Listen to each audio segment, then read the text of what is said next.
It is now April. We have to go over March numbers. Danny, as always, was kind enough to pull numbers, so let's do the market at a glance real quick. I'm noticing big takeaway here is we're up across the board in both growth numbers and balance numbers. So it's kind of an interesting market we're entering here. The spring market is in full swing, and we'll go into details here, but the fact that we have a higher amount of homes sold and more inventory and a bigger month supply is really weirding us out. It's just showing that it's a balanced market and there's still a high demand. So let's start with the number of homes sold. We expected that number to go up, definitely did. Danny, let's get into details. Right. That was 1,852 homes sold. That is up 50, exactly 50 from the year prior, which is good. So that's 26% increase month over month, up 3% year over year. And yeah, as you mentioned, this is spring. We expect things to really start to pick up now that we're coming out of the winter. And not a surprise, up a little bit, as we mentioned over the same time last year. You can look at the level of the increase month from February to March, both last year and this year. It's about the same.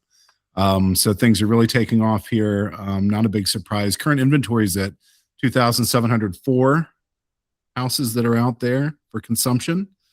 And what that does, you mentioned a moment ago, the months of supply has dropped from, I believe, 1.8 to just 1.46 months of supply, which would be indicative of more demand in the market and more consumption of the available homes. Yeah, and one thing to keep in mind on this trend, because we've been doing this for years now, the fact that we're up a little bit over last year, the curve is starting to increase. So we're going to expect as we go forward even more in April, May, and June before we start seeing the seasonal slip. Yeah, that's exactly right. And then there's one other notable thing here. I mentioned the inventory. That's up, not just month over month by 2%, but year over year, it's up by 9%. And I think we've been seeing that pretty consistently over the last year, that the inventory is starting to come back. And we're seeing increases incrementally month over month, and certainly to the tune of 9, 10, 15% year over year when we compare it to the same time the previous year. Yeah, it's nothing but good news. I think that the increase overall, including the increase of the balancing, is going to lead to a more stable market as we go forward. Good news, good news. Average list price to sales price, that's up as expected again. Let's do details. Yeah, so we're at what, $415,000 was the average list price last month, and the average sales price was just under $404,000. So you can see there's still a little bit of space between those two lines where things are being listed versus where they're actually selling. But you can see they're starting to converge a little bit. It's a little bit closer than it has been for the last, 1, 2, 3, 4 or 5 months. Which is, again, a sign that there's probably a little more activity, maybe a little more competition for the available homes that are out there in the market.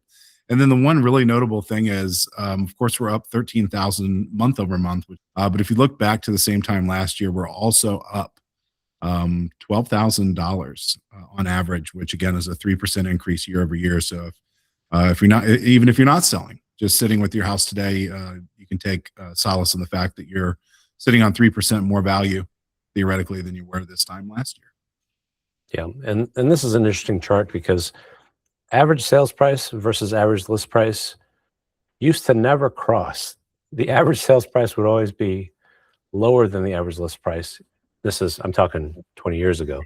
So the idea, as we're balancing the market, these lines are a little further apart. They are shrinking, even though they're getting closer together and there's still a gap. Let's keep in mind, the average value keeps going up every year. That's been consistent for the entire time we've been doing this, more or less for the history of real estate, with some exceptions, of course, 2008, 2007, etc. But that just goes to show this is the game that we play. This is the point of the whole thing, is that over time, your asset will increase, even if the market's balanced and that gap continues to be there. Yeah. So I like that we're trending up. I like that there's a little gap. I actually do like that. It means it's easier to get in houses on average, case by case basis, of course. But as I'm noticing in the next chart here, which is our percent over and under asking, the green has actually shrunk. Yeah, I mean, it is a little smaller here. Yeah, year over year, it's definitely down a bit. Only 5% of the homes last month that sold for 5% or more above their asking price, right?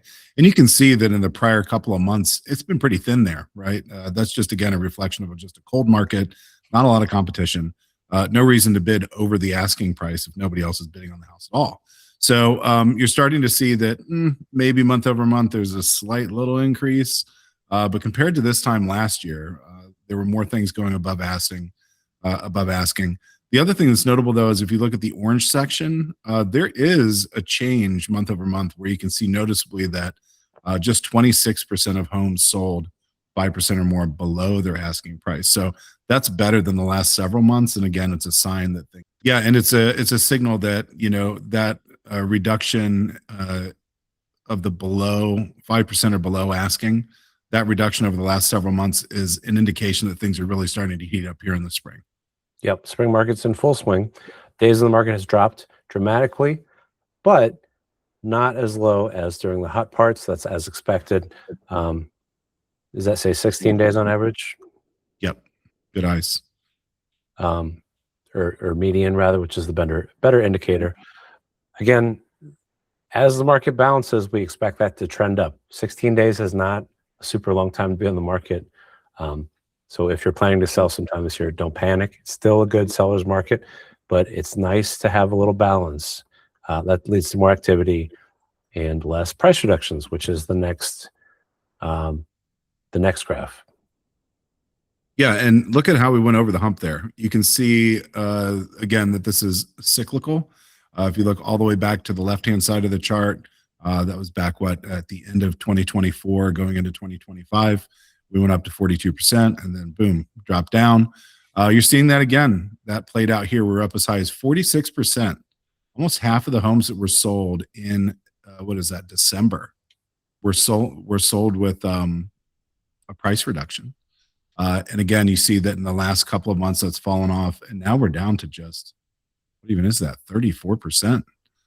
Big change in a short amount of time. And again, the type of trend that we typically see every year, it's pretty close to this exact shape. So I think we'd expect that this is going to continue to go down. Yeah, definitely. And we don't expect this year's low point in price reductions to be quite as much as last year's, just because we're balancing the market. Hopefully that's the case. Mortgage rates have gone up in the past month. On average, we're about 6.5. I think most people are seeing that. The difference, I think, is this is becoming the new normal. People are getting used to the idea that rates are going to be in the 6s. If we get into the 5s, great, big benefit. But I don't think they're expecting it anymore. At least we're not waiting on it. And that's part of a balancing market. That's less of a factor nowadays than, you'll probably disagree with me on this, Danny, but that's less of a factor nowadays than it was in years past. Yeah, I mean, I think that when we first really went up into the 6s and 7s, there was quite a level of shock. The market was not really ready for that. I think that if you were buying all of a sudden, with that same price point, but at the higher rate, it just simply made things unaffordable. And there's a lot of people that are locked in to still 2%, 3%, 4% rates that may have wanted to step up to a different house that couldn't or didn't want to give up that great rate. And now with the passage of time, with things coming down from the really nosebleed 7 and almost 8%, right, back into the 6s and kind of stabilizing there, I think you're right. People are more comfortable. They've started to rebudget to this new reality, at least that we face right now. If you're buying, you may have squirreled away some additional money. So yeah, I think people kind of have a better understanding of where things are at this point and are starting to figure out how they can make things happen again. Yeah, it's a sensible change. If it's time to move, it's time to move. I think that's true for most people. Sales by zip code. This is interesting. Grove City has always been traditionally our #1 mover with at least the number of houses sold per month. Looks like is that Delaware area Yep. is right on its heels. 96 in Grove City, 95 in Delaware. That's a much bigger land mass, but it's good news that someone's actually getting after the Grove City affordability. And Delaware's a great place to be. It's not a bad outcome there. So as always, we'll continue to monitor this. Here's the takeaway: we're expecting the market to continue balancing, activity to increase. That's positive all around. Let me give an example. If we were looking at one house a week before, we're looking at 5 now. All of them are still going to contract, but that's a way better option set than you had 6 months ago, right? So, and even last year. So hopefully that trend will continue and we'll get back to full-fledged business as usual. Danny, thanks as always for pulling this off, and we'll see you next month.